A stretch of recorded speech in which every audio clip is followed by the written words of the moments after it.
Hi, welcome to the Pop Filler Podcast. My name's Philip. Let's go ahead and get into the mailbag.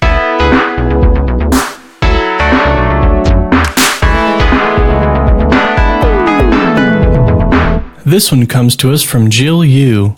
She writes, "Am I the only one sick of all these tired sitcom tropes being beaten to death on Ricky's Place? With a dying format that continues to simultaneously cling to an old structure while trying to refresh itself with new techniques, do you have any favorite or actually least favorite habits that the sitcom should just drop? My least favorite is when sitcoms rely too heavily on puns. Maybe it was high comedy at some point, but those days are gone." Hi, Jill.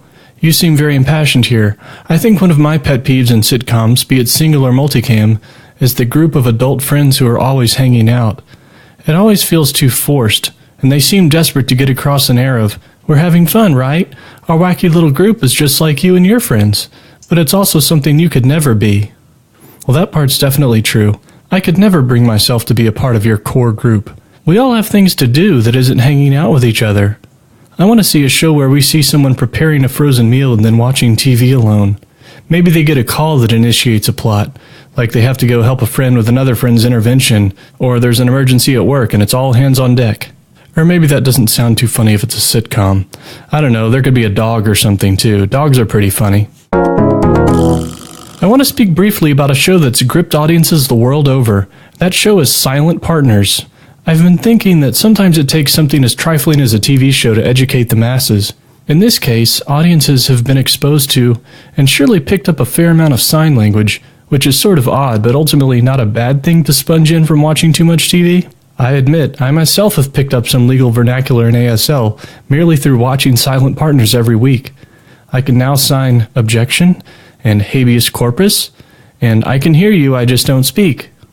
Alright, get ready for your worst nightmare because it's time for sleep.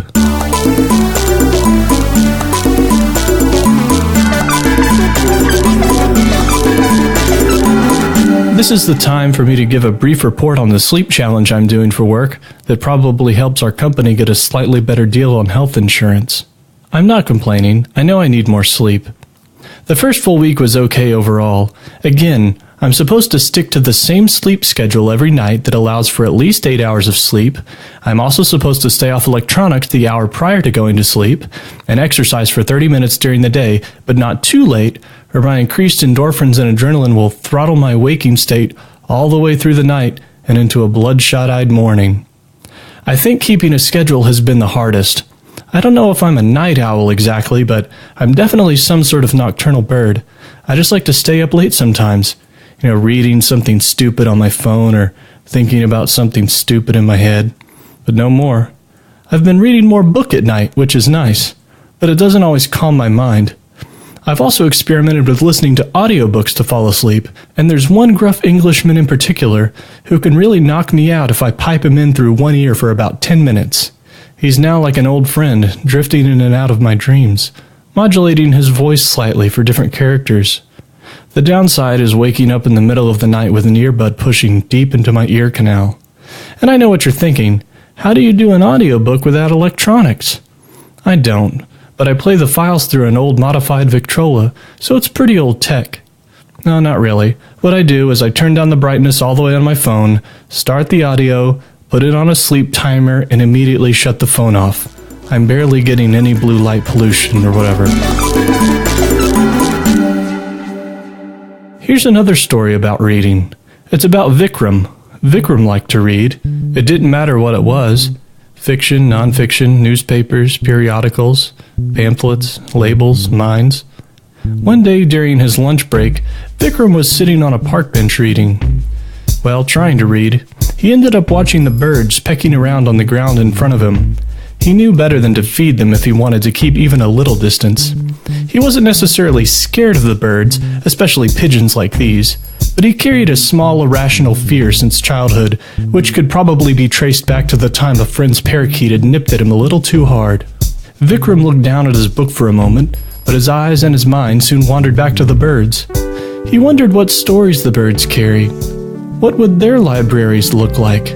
Did they catalog flight paths and seeds? I mean, humans do that, why wouldn't birds? Truth be told, birds could use access to this information more than people. And what about access? Is membership free to these bird libraries? Is it a public service funded from the local, state, and federal level? Are these libraries used as polling places for bird elections? Where are the nearest branches? He wondered if the branches were literal tree branches, but realized that would be stupid. You couldn't fit much on a tree branch, let alone a public building. Vickram woke with a start in his cell. He rolled over on his hard prison cot. That was a strange dream, he thought. I think it was about birds. He looked down at his wings and wondered if he was going to have any trouble in the yard today. A life sentence isn't so long in the grand scheme of time, but it sure does feel long. Vickram sighed. It's a good thing this bird prison has a library, he whispered under his breath. Now if only someone would teach me how to read.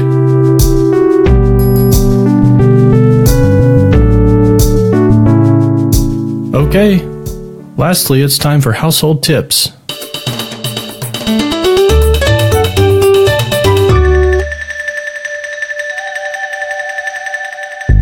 Do you sing in the shower? Yeah, I thought I heard you in there. It sounded all right.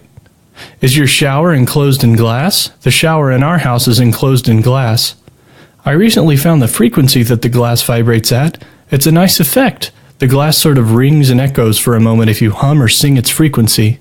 If you have a glass shower and want to do this, just hum a chromatic scale, listening at each note for the glass to ring. Our shower glass vibrates with a G sharp, A flat if you're nasty. This same technique can also be used to find what frequency your mattress's springs vibrate at. We currently sleep on a foam mattress, but our old mattress, which has become our guest room mattress, does have springs. I used to hum to myself when I was trying to fall asleep. If you put an ear down on the mattress and hum that chromatic scale, you'll find the frequency of the springs. Our mattress resonates with an F sharp, and if memory serves, that's very common for a Sealy, which this is. So in summation, here's the tip. Find out what frequency your mattress springs or shower glass vibrate at, so you can make them ring. It's nice to musically entertain yourself while you clean yourself or fall asleep. Okay, that'll do it for another Pop Filler. Thanks for listening, and remember, you'll be fine.